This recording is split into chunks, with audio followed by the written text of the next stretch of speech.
नमस्कार, मी Milind Bhagwat. News 18 लोकमतच्या Facebook आणि यूट्यूबवरच्या आमच्या सगळ्यांचं स्वागत. आणि आत्ताच स्टुडिओतल्या गरमागरम चर्चेच्या नंतर ज्येष्ठ कायदेतज्ञ आलेले आहेत. सर, स्वागत आहे आपलं. वंदे मातरम. माझा पहिला प्रश्न तुम्हाला थेट असा आहे की एवढ्या सगळ्या धावपळ तुम्ही पुन्हा एक याचिका दाखल केली आहे मनोज जरांगे यांच्या विरोधात. आज तर त्यांनी उपोषण मागे घेतलं. जरंगे आहे ना, हा स्वतःच्या डोक्याने किती काम करतय हाच प्रश्नचिन्ह आहे.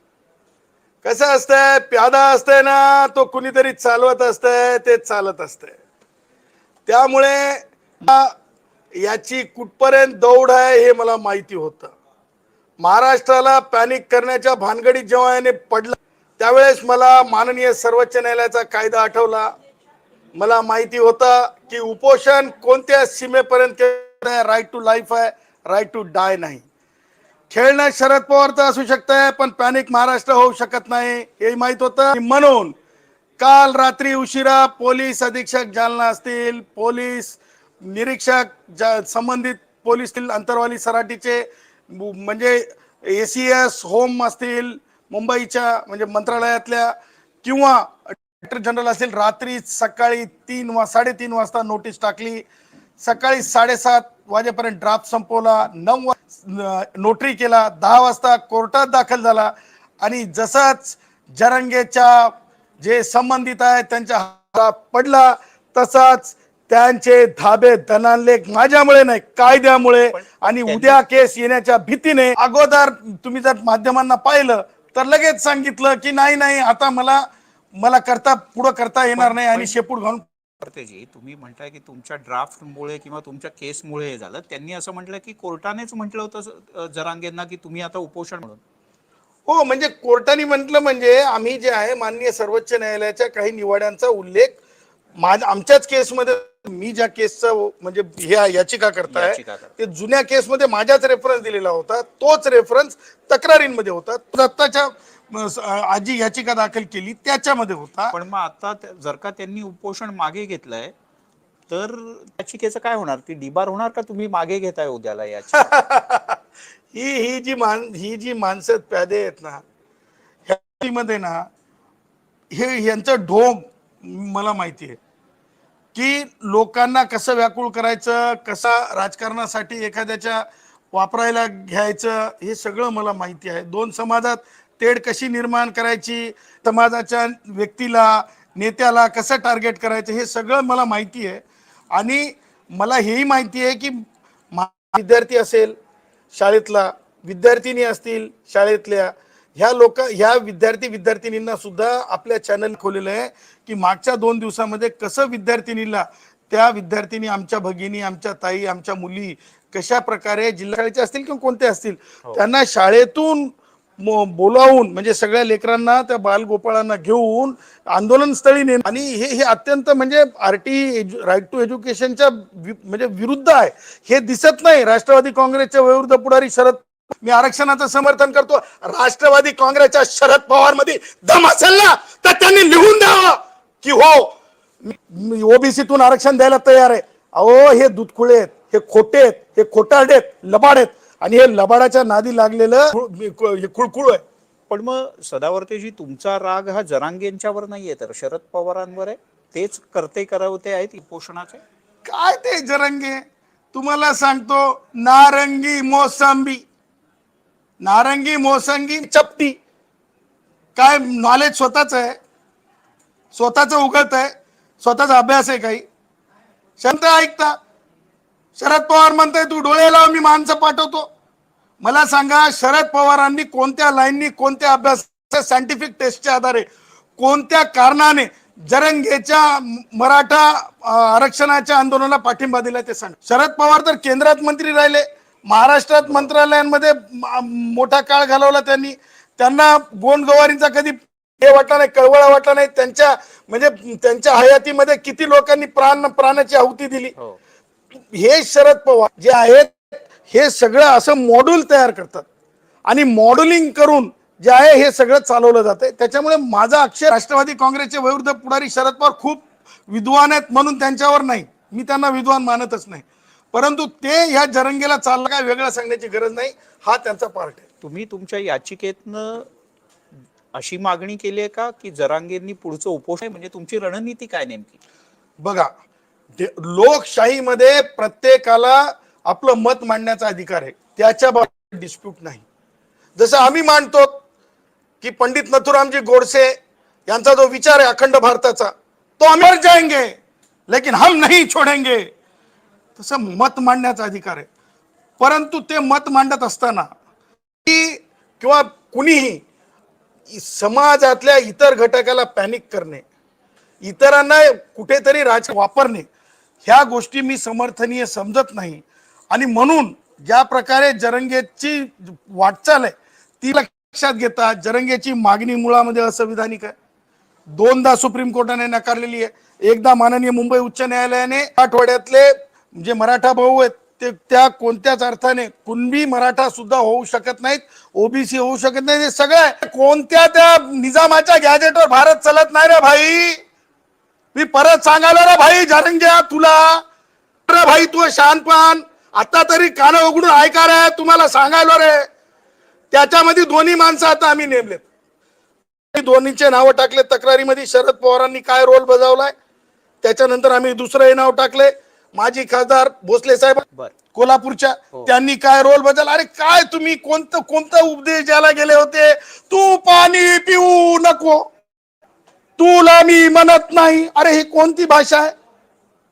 अरे मला हे सांगायचं आहे की हे ज्ञान नसणाऱ्या गोष्टी आहेत, हे तत्वज्ञान न मानणाऱ्या गोष्टी आहेत. आणि तुम्हाला सांगतो इथे जे आहे की हैदराबाद गॅजेट, त्या हैदरचं बी चलत नाही इथं बाबरचं भी चलत नहीं, इथं भारत का चलता है और भारत का संविधान कहता है जरंगे तेरा आंदोलन और दिया हुआ आरक्षण ये दोनों भी गमी है. पण मग आता तुमच्या दृष्टीने समजा जरांगे त्यांच्या सगळे सोयरेच्या मागणीवर ठाम आहेत, आता त्यांनी असं म्हटलंय की विधानचे उमेदवार उभे करणार, तुम्ही कसं पाहताय याचा किती परिणाम विधानसभांच्या निवडणुकांमध्ये होईल? म्हणजे कधी नव्हे ते एक जातीय राजकारण नेता आता थेट विधानसभेच्या राजकारणात उतरतोय. हो, त्याने त्याचं खरं रूप दाखवलं, हेच त्याचं खरं रूप होतं. मालक जसं सांगल तसं ते बोलणार. कसं असतंय की आमच्याकडे गधराज आहेत, माहिती आहे तुम्हाला, तुम्ही सगळ्यांनी आमचे गधराज दाखवलेले आहेत. त्या गधराजांना जसं सांगितलं तसं ते गधराज ओढत असतो वा वा करत. तसं जरंगेला मालक जसं सांगेल तसं ते ओरडतंय, त्याच्यामुळे त्याला फार सिरियस घेण्याची गरज नाही. आणि त्यातले त्यात जरंगेने आपली लायकी ओळखावी, जरंगेने आपली ओळख काय ती समजून घ्यावी. लोकांमध्ये ओळख हीच आहे की काँग्रेसचे वयोवृद्ध पुढारी शरद पवार ऑफ सीझन जेव्हा सत्ता नसते त्यावेळेस अशा प्रकारच्या गोष्टी त्यांना फार व्यवस्थित करता येतात. परत एकदा तुमच्या याचिकेच्या मुद्द्याकडे येतो आणि मग आपण थांबूयात की तुमच्या याचिकेतनं तुम्ही जरांगेंच्या आंदोलनालाच पायबंद घातला जावा असा तुमचा विचार आहे किंवा काय तुमचा प्रयत्न आहे? जरंगे तुला असं कोणत्याच परिस्थितीत शाळा बंद ठेवू दिली जाणार नाही. मग माजी खासदार भोसले साहेब असतील किंवा राष्ट्रवादी काँग्रेसचे वयोवृद्ध पुढारी शरद पवार असतील, हे नाही चलेगा. कोणत्याच परिस्थितीत रस्ते रोखू दिले जाणार नाहीत, कोणत्याच परिस्थितीत बंद करू दिला जाणार नाही. आणि असं तर वारंवार तुझं जसं आज शेपूट घालून, मी म्हणत नाही जरंग्या तू माणूस आहेस, तुझा अपमान आहे, परंतु ज्या प्रकारे काही प्राणी अशी शेपूट घालून निघून जातात तशी पळून जाईल. पुन्हा तुझ्यावर येऊ देऊ नको. एवढ्याच ह्या क्षणी तुला टॉनिक बस झालं, नाहीतरी तू संत्री मोसंबी वाला.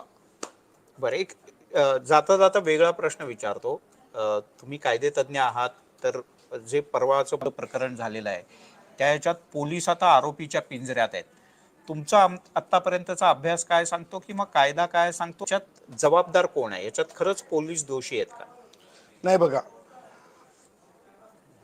कायदा हा जे आहे एका तत्वज्ञानावर संमत केलेला असतो. भारतीय संविधानाची मूळ रचना ही जर आपण कॉन्स्टिट्यूशनल डिबेट वाचल्या तर बेस्ड ऑन लॉर्ड बुद्धा फिलॉसॉफीवर आहे. आणि तथापि काय सांगते तर सेल्फ डिफेन्स सुद्धा सांगते. म्हणजे बुद्धाचं तत्वज्ञान सुद्धा सांगते की तुम्ही सेल्फ डिफेन्स केला पाहिजे. तुम्ही माझी घे मान आणि घे मला टाक मारून असं सांगत नाही. त्याच्यामुळे तुम्हाला मी सांगतो की सेल्फ डिलाय आणि तो नराधाम ज्याच्यासाठी जे गौरव घालत आहेत, सुप्रिया सुळे असतील किंवा ते काय ते आपल्या अंधारेताई असतील किंवा कोण कोण असतील घालत आहेत ना, त्यांचं खरोखर त्यांनी त्यांची लायकी दाखवली की एका नराधामासाठी गौरव घालणं योग्य नाही. पण त्या पुढे जाऊन मला सांगायचंय उच्च न्यायालयाने जे पीठ आज आज जे बेंच ऐकत आहे त्या बेंचाने एक लक्षात घेतलं माननीय बेंचने विथ ड्यू रिस्पेक्ट की माननीय सर्वोच्च न्यायालयाने अनेक वेळेस सांगितलंय की माननीय उच्च न्यायालय जे असतात त्यांना पावर्स आहेत परंतु अनलिमिटेड पावर्स नाहीत. आणि अनलिमिटेड पावर्स नसल्यामुळे अगोदर स्टॅट्युटरी पावर्स घेतले पाहिजे. आता जी नवीन संहिता आणलेली आहे मोदीजींच्या सरकारने त्याच्यामध्ये स्पष्टपणे तरतूद आणलेली आहे 196(2) ज्या प्रकारे CRPC अमेंड झाली त्याच्यामध्ये जो तपास आहे जी इन्क्वायरी आहे ती मॅजिस्ट्रेटनी स्वतः करायची. मॅजिस्ट्रेटनी इव्हिडन्स हे करायचं आहे. मॅजिस्ट्रेटनी सगळ्या संहितेनुसार ते न्याय न्याय न्याय न्याय ते प्रकरण द्यायचं आहे आणि ज्या न्यायालयात मग त्या स्तरावरला गुन्हा असेल तर त्या न्यायालयामध्ये ते वर्ग करायचं आहे. आज जी मागणी आहे की SIT CID मला असं वाटतं की न्यायालयाने CID SIT ही करता येणार नाही.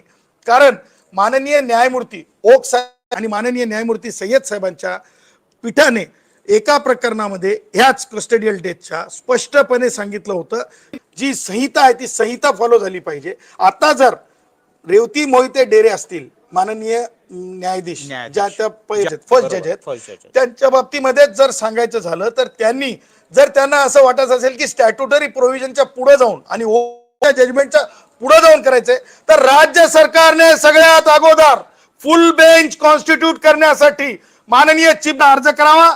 अन्यथा मला हे वाटतंय की एका बेंचनी दुसऱ्या कोऑर्डिनेट बेंचने ना ऐकणे अत्यंत म्हणजे पण ऑलरेडी तुम्ही तो मुद्दा तांत्रिक दृष्ट्या एकदम बरोबर असला तरी ऑलरेडी न्यायालयानं आदेश दिले तुम्ही गुरुवारी सादर करा. उद्याला गुरुवार आहे. CID ची टीम ठाण्यात येऊन गेली.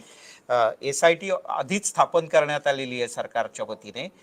तर एकीकडे तांत्रिक नियमांचा का आणि दुसरीकडे आता ज्यांनी हे जे रिपोर्ट सादर करतील तर ते कोर्टात मग स्टँड होणार का नाही? मी स्पष्टपणे as human right activist political activist माझी भूमिका आहे. मी जमलं तर आज व्यवस्थितपणे राईटअप करून मुख्य न्यायमूर्तींना आणि माननीय मुख्य सचिव महाराष्ट्र राज्य यांना लिहिणार आहे की हे प्रकरण जे आहे स्टॅट्युटरी नियमाप्रमाणे न्यायालयाच्या निर्देशाप्रमाणे त्याच प्रकारे नॅशनल ह्युमन राईट्स कमिशनचे अध्यक्ष माननीय न्यायमूर्ती दत्तू यांनी ज्या प्रकारे होते सगळ्या राज्य सरकारांना त्या निकषाप्रमाणे हे प्रकरण केवळ आणि केवळ ज्युडिशियल मॅजिस्ट्रेटच त्याची इन्क्वायरी करू.